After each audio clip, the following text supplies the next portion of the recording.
بسم اللہ الرحمن الرحیم۔ معزز و محترم سامعین و ناظرین کرام، السلام علیکم ورحمۃ اللہ۔ دین اسلام میں اللہ تعالیٰ کے بعد ماں باپ کا درجہ سب سے زیادہ بلند ہے۔ قرآن پاک کے اندر جا بجا جن آیات میں اللہ تبارک و تعالیٰ نے اپنی توحید اور اپنی عبادت کا حکم دیا ہے، اسی کے ساتھ ہی فرمایا وَبِالْوَالِدَيْنِ احسانا، فرمایا کہ اللہ کی عبادت کرو اور اپنے ماں باپ کے ساتھ حسن سلوک سے پیش آؤ۔ ماں باپ کے بعد جو اقربا رشتہ دار ہوتے ہیں، قریبی رشتہ دار، ان کا نمبر آتا ہے۔ تو دین اسلام نے ماں باپ کے بعد جن رشتہ داروں کا ذکر کیا ہے، ان کے حقوق کا بیان کیا ہے، ان کے احترام کا ذکر کیا ہے۔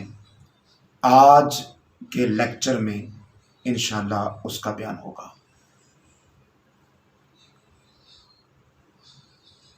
دین نے چچا، خالہ، بڑا بھائی، ان کو خاص ذکر کے ساتھ بیان کیا ہے۔ اور پہلے نمبر پر سماعت فرمائیے کہ چچا باپ کی جا ہوتا ہے، یعنی جو باپ کا بھائی ہے، تایا یا چچا، یہ ہمارے ہاں تو ہوتا ہے کہ اردو میں کہ بڑے والد کے بڑے بھائی کو تایا وہ کہتے ہیں، چھوٹے کو چچا کہتے ہیں، مگر عربی میں ایک لفظ بولتے ہیں ام، چچا۔ تو احباب ذی وقار، میرے کریم آقا نے فرمایا کہ جو باپ کا بھائی ہے یعنی چچا، اس کا مقام، اس کا مرتبہ وہ باپ کی طرح ہے۔ حضرت ابو ہریرہ رضی اللہ تعالیٰ عنہ راوی ہیں، اور یہ حدیث سنن ابی داؤد میں ہے۔ حدیث کا نمبر ہے 1623، 1623۔ اس کے علاوہ یہ حدیث پاک صحیح مسلم میں بھی ہے، جامع ترمذی میں بھی ہے۔ میرے کریم آقا نے فرمایا ان امر رجلی سنو ابی، فرمایا انسان کا چچا اس کے باپ جیسا ہوتا ہے، یعنی جو حقوق باپ کو ملے ہیں، جو کہ اولاد کے ذمے ہیں، فرمایا چچا بھی باپ کی جگہ ہوتا ہے۔ اولاد کو چاہیے کہ اپنے چچا کی بھی وہی عزت کرے، اسی طرح اس کی اطاعت کرے جو اپنے باپ کی کرتا ہے۔ اسی طرح ماں کا بڑا رتبہ ہے۔ ہمارے ہاں اردو میں لفظ بولتے ہیں خالہ، پنجابی میں کہتے ہیں ماسی۔ یہ بھی دو الفاظ کا مرکب ہے، بگڑا ہوا لفظ ہے۔ اصل لفظ ہے ماں سی، یعنی ماں جیسی۔ تو یہ جو پنجابی میں لفظ بولتے ہیں، یہ کوئی نیا لفظ نہیں ہے، یہ بھی حدیث کا مفہوم ہے۔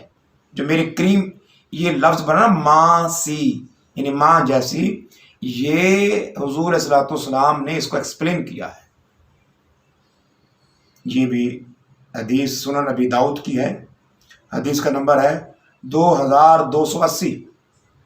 اس کے علاوہ صحیح بخاری میں بھی ہے اور جامع ترمذی میں بھی ہے۔ حضرت براء رضی اللہ تعالی عنہ راوی ہیں۔ میرے کریم آقا صلی اللہ علیہ وسلم نے ارشاد فرمایا الخالۃ بمنزلۃ ام، فرمایا خالہ ماں کے درجے میں ہوتی ہے، یعنی خالہ کا بھی وہی مقام ہے جو ماں کا ہے۔ اور ماں کے بارے میں کیا فرمایا؟ الجنت تحت اقدام امہاتکم او کما قال صلی اللہ علیہ وسلم۔ شاہ فرمایا جنت تمہاری ماں کے قدموں کے تلے ہے۔ تو خالہ جو ماں کی بہن ہوتی ہے، ارشاد فرمایا ماں کا وہی ادب کرو، وہ احترام کرو۔ کیوں؟ فرمایا الخالۃ بمنزلۃ الام۔ اسی طرح جو بڑا بھائی ہوتا ہے وہ بھی دین نے ان کے بھی حقوق بیان کیے۔ یہ روایت حضرت امام بہقی رحمۃ اللہ علیہ نے اپنی کتاب شعب الایمان میں نقل کی ہے، اور مشکات شریف میں بھی ہے۔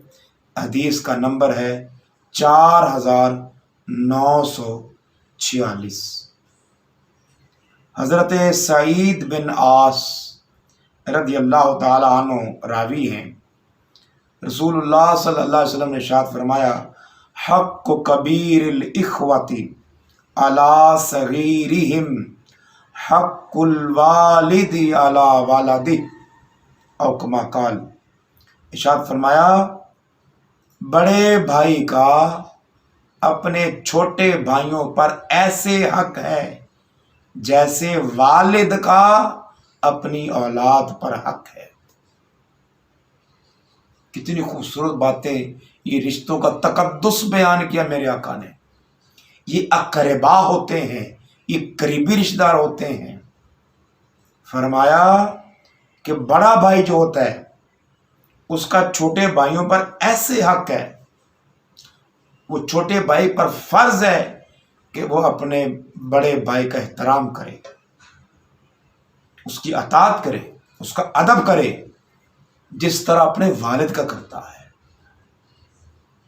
اگر والد انسان کا سایہ اٹھ جائے، والد دنیا میں نہ رہے، تو اگر بڑا بھائی ہو تو فرمایا چھوٹے بہن بھائیوں کا فرض ہے، یہ بڑے بھائی کا حق ہے چھوٹے بھائیوں پر کہ وہ اس کی اطاعت کریں، اس کو اپنا والد بنائیں، اپنا سرپرست سمجھیں، اسے سرپرست بنائیں۔ اگر یہ تصویر کا ایک رخ ہے تو معزز ناظرین اس تصویر کا دوسرا رخ بھی ہے کہ اگر یہ ہم سمجھیں چھوٹا بھائی بڑا بھائی یہ کہے کہ چھوٹے بھائی میری اطاعت نہیں کرتے، حدیث میں آیا کہ وہ تو باپ کی جگہ ہوتا ہے، تو بھائی بڑے بھائی کو بھی چاہیے کہ وہ چھوٹے بہن بھائیوں پر اس طرح شفقت سے پیش آئے، اس طرح شفیق بن جائے جیسے باپ تھا۔ اور اگر کہا کہ خالہ ماں کے درجے میں ہے کہ جو بھانجے ہیں بچے ہیں وہ تو خالہ کا ادب کریں، تو خالہ کو بھی چاہیے، یہ تصویر کا دوسرا رخ بھی ہے کہ خالہ پھر ماں بن جائے، وہ ماں بن کے اپنے بھانجوں کی تربیت کرے، اس کو اگر ضرورت ہو، اگر اس کی ماں نہیں رہی تو وہ ماں کی ممتا کا پیار دے، ماں جیسا پیار دے۔ پھر جیسے پہلی حدیث پاک ہم نے پڑھی کہ چچا باپ کی جگہ ہوتا ہے، چچا یہ تو کہے کہ بچے بھتیجے میری بات نہیں مانتے، تو اسی طرح چچا کو بھی چاہیے کہ وہ باپ بنے، باپ بن کر دکھائے، ان کی ضروریات کا، ان کی شفقت۔ اگر آپ بچے یتیم ہو گئے، اللہ نہ کرے، اور یہ بھاری ذمہ داری چچا پر آن پڑی ہے، تو حدیث پاک تو آ گئی کہ چچا باپ کی جگہ ہے، تو پھر چچا باپ بھی بن جائے، پھر شفقت پدری سے پیش آئے۔ اب ذی وقار کتنا خوبصورت دین ہے، کاش ہم اس پیغام کو سمجھیں اور اس پیغام کو آگے پھیلائیں۔ اور میں عرض کروں گا کہ جہاں آپ نے یہ پیغام لیا ہے تو خدا را اس کو شیئر کرنا مت بھولیے، آگے پھیلائیں، یہ نیکی ہے۔ نیک اس ہمارا یہ پیس نالج ٹی وی چینل کا میسج ہے، نیک بنو اور دوسروں کو نیک بناؤ، نیک بنو اور نیکی پھیلاؤ۔ اللہ تبارک تعالیٰ ہم سب کو اس نیکی میں بڑھ چڑھ کر حصہ لینے کی توفیق مرحمت فرمائے۔ وآخر دعوانا الحمدللہ رب العالمین۔